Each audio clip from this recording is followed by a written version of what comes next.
Assalamualaikum warahmatullahi wabarakatuh. Waalaikumsalam warahmatullahi wabarakatuh. Bagaimana caranya memotivasi anak perempuan kelas 5 SD agar kelak setelah lulus SD mau ke pesantren?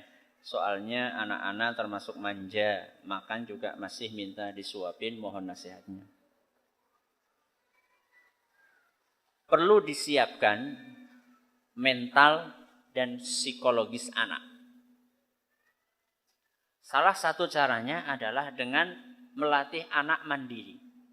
Karena di pesantren mau tidak mau anak akan disuruh untuk mandiri. Mandi sendiri, makan sendiri, nyuci sendiri, ngelipetin baju sendiri, bersihin kasur sendiri, nyuci piring sendiri. Maka Anda mulai dari itu. Dan kalau bisa, dan bahkan sebaiknya seperti itu, jangan sekaligus. Sekaligus itu maksudnya mendidik mendadak. Dok, ini persiapan kamu mau ke pesantren. Mulai hari ini apa-apa harus sendiri. Mandi sendiri, makan sendiri, masak sendiri, nyapu sendiri, ngepel sendiri, nyuci sendiri, bubar. Anak tidak jadi mau pesantren karena dia image-nya, pesantren itu kerja rodi. Ya. Makanya tadi kuncinya mendidik itu tidak mendadak. Jadi perlahan. Ya. Sekarang dimulai dari apa dulu yang kira-kira paling ringan buat anak. Apa yang kira-kira paling ringan? Apakah nyuci piring dia sendiri? Atau yang paling ringan dikasih tugas untuk bersihin kasurnya sendiri. Dilihat. Ya, kalau perlu Anda bikin semacam rapor. Ya, perkembangan kemandirian anak. Dan ini perlu dimusyawarahkan dengan pasangan Anda. Ya, suami istri perlu bermusyawarah. Kira-kira anak kita ini kita awali kemandiriannya dari apa? Kemudian, kira-kira kita punya target dalam 1 tahun ini sudah kelas 5, 1 tahun ini kita bagi dalam sekian fase. Bulan pertama kira-kira kita akan biasakan ini, bulan kedua ini. Kenapa kalau misalnya dalam kantor kita mau untuk membuat rancangan pekerjaan, kenapa di rumah kita nggak bikin? Padahal yang akan mendoakan kita nanti kalau sudah mati, teman kantor atau anak? Siapa teman kantor? Anak yang akan mendoakan kita.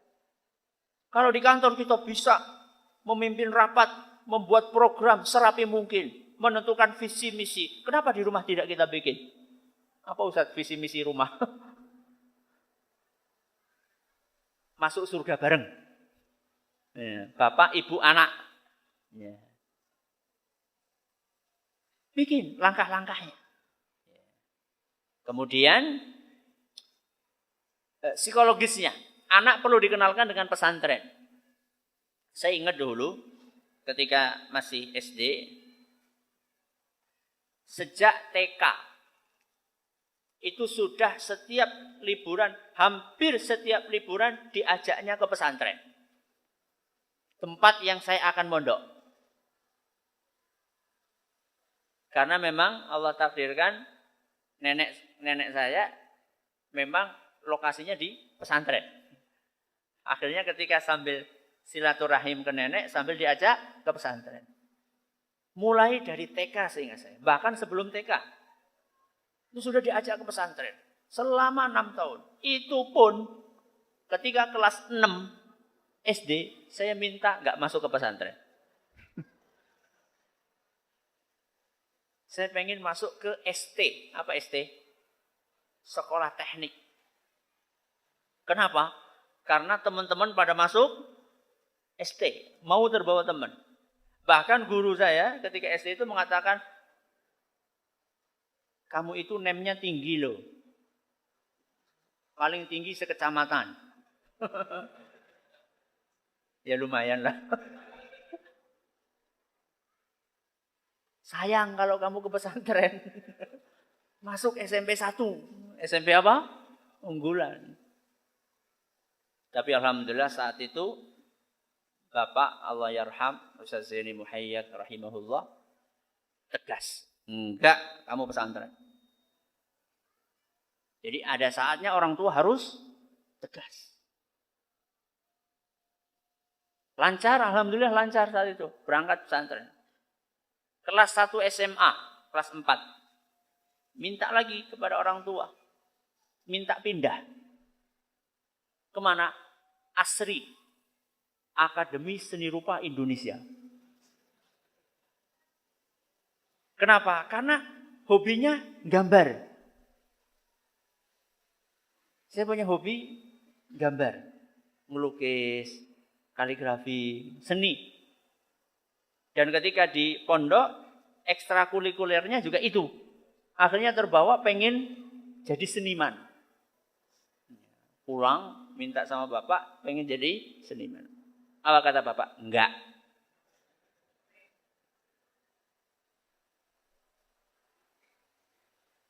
Dan itu ternyata yang dipraktekkan oleh mbah kakung saya sama bapak saya.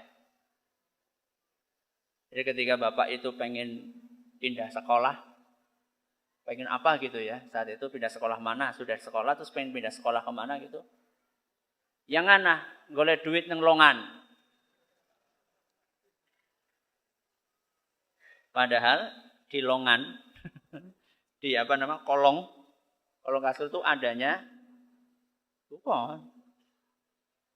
Zaman dahulu tuh kandang ayam itu di bawah longan. Di longan itu di kolong. Apa yang ada di longan? Tembelek ayam. Karena golek nang longan artinya enggak gitu loh. Dan subhanallah saya enggak bisa bayangkan kalau seandainya saat itu bapak kami Allah yarham itu mengizinkan saya untuk masuk ke ASRI, mungkin jenengan enggak ketemu saya di sini. Mungkin ketemu di jalanan ya. Jadi harus tegas.